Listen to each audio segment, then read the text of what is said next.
देखिए, बिहार पुलिस में लगातार महिलाओं का प्रतिशत बढ़ रहा है। पूरे देश में सबसे ज़्यादा प्रतिशत संख्या के आधार पर हम लोग हैं और नई बहाली जैसे ही पूरी होगी, हम लोग संख्या बल में भी बहुत आगे निकल जाएँगे।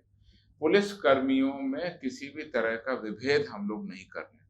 महिलाएँ पुरुष कर्मियों के समान ही काम करती हैं, उनकी ट्रेनिंग भी समान है, उनका सिलेबस भी समान है, उनका वेतनमान भी समान है, उनका काम करने का पैमाना भी समान है और उनके प्रतिनियुक्ति स्थल, डेपुटेशन, ट्रांसफर, पोस्टिंग सभी जगह हम लोग समान पैमाना अपनाते हैं। STF, ATS, special branch, CID, EOU, cyber, social media ये सभी स्पेशलाइज्ड एजेंसी। इसमें असामाजिक तत्वों की हम लोग गिरफ्तारी आगे भी करेंगे।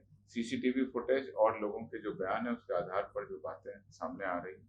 एहतियातन कोई भी कार्रवाई की गई है तो जिला प्रशासन इंटरनेट बैन हो या कोई और भी एहतियातन अगर आदेश वहाँ पर दिया गया है, तो जिला प्रशासन वहाँ बैठकर इसका निर्णय लेंगे। जैसे ही उनको लगेगा कि अब इस बैन की आवश्यकता नहीं है, आदेश पारित करेंगे और उस हिसाब से आगे की कार्रवाई। छोटी-मोटी घटनाएँ हुई हैं, मैंने आपको बताया छपरा, औरंगाबाद, बेगूसराय स्थिति शांतिपूर्ण है और बल और बाकी प्रतिनियुक्ति वहाँ पर की गई है, कांड दर्ज किया गया, अभियुक्तों की गिरफ्तारी की जा रही है। जो अपराध का आंकड़ा है वो एनसीआरबी पब्लिश करती है, अभी इस साल का उनका आंकड़ा नहीं आया है, पिछले साल जनवरी तक का आंकड़ा था।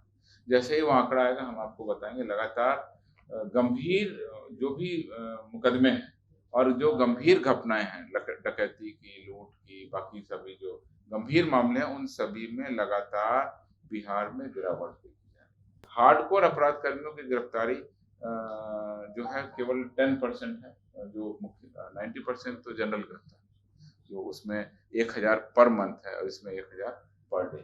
तो इससे मोटी घटनाएँ हुई हैं, मैंने आपको बताया छपरा, औरंगाबाद, बेगूसराय स्थिति शांतिपूर्ण है और बल और बाकी प्रतिनियुक्ति वहाँ पर की गई है, कांड दर्ज किया गया, अभियुक्तों की गिरफ्तारी की जा रही है। असामाजिक तत्वों की हम लोग गिरफ्तारी आगे भी करेंगे। सीसीटीवी फुटेज और लोगों के जो बयान है उसके आधार पर जो बातें सामने आ रही हैं। एहतियातन कोई भी कार्रवाई की गई है तो जिला प्रशासन इंटरनेट बैन हो या कोई और भी एहतियातन अगर आदेश वहाँ पर दिया गया है, तो जिला प्रशासन वहाँ बैठकर इसका निर्णय लेंगे। जैसे ही उनको लगेगा कि अब इस बैन की आवश्यकता नहीं है, आदेश पारित करेंगे और उस हिसाब से आगे की कार्रवाई। सर, ये लॉरेंस बिश्नोई के मामले में जो गिरफ्तारी रक्सौल से की है, उनका उद्देश्य बिहार में क्या था? वो क्या करते हैं? पुलिस अभी इस मामले की जांच कर रही है कि वास्तव में यहाँ पर आकर के उनके आने का मुख्य उद्देश्य क्या है।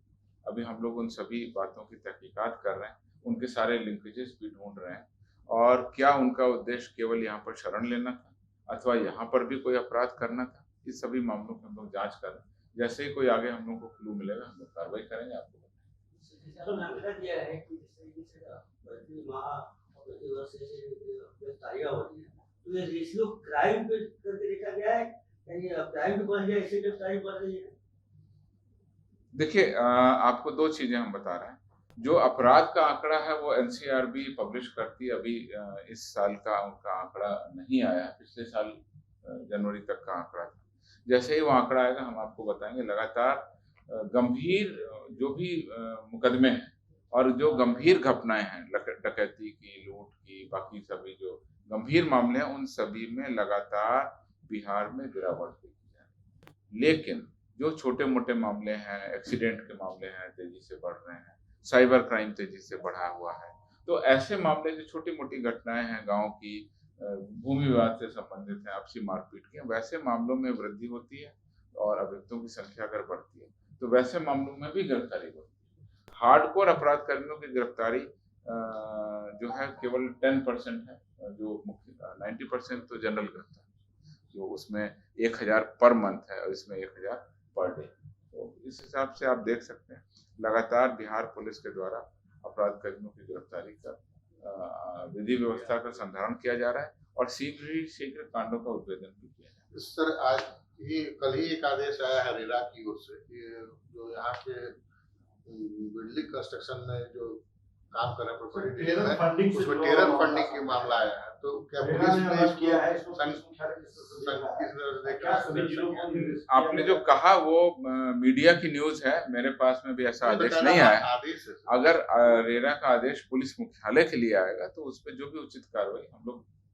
जो भी उस पर उचित करना होगा हम लोग करें। कितना गंभीर मामला है टेरर फंडिंग, अगर वाकई नहीं, मेरे पास में उस विषय की जानकारी नहीं है। वो पत्र आ जाने दीजिए, उस पत्र की हम समझ लेंगे, उसके बाद में हम रिस्पॉन्ड करेंगे। सर एटीएस और एसटीएफ में महिला पुलिस बलों की तैनाती की बात आ रही है, किस तरह से ये इम्प्लीमेंट किया जाएगा, कब से होगा?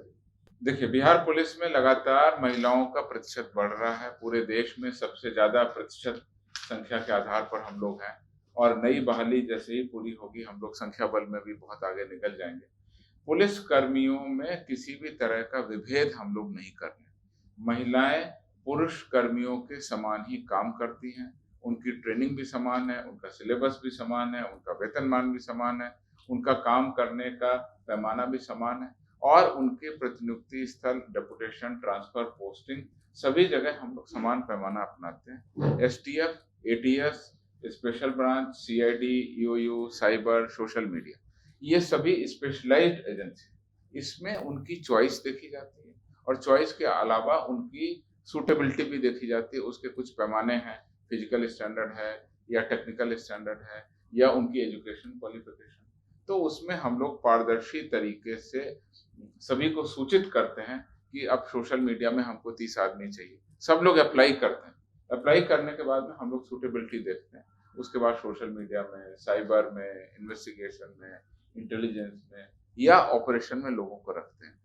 एसटीएफ में और एटीएस में, जो कि मुख्य रूप से सशस्त्र बल का और गंभीर अभियानों का संचालन करते हैं, उसमें भी महिला कर्मियों की, महिला पदाधिकारियों की प्रतिनियुक्ति की जाएगी, और शीघ्र ही उसमें भी महिलाएं आएंगी। उनकी सूटेबिलिटी, उनकी स्वेच्छा, उसके आधार पर हम लोग निर्णय लेंगे।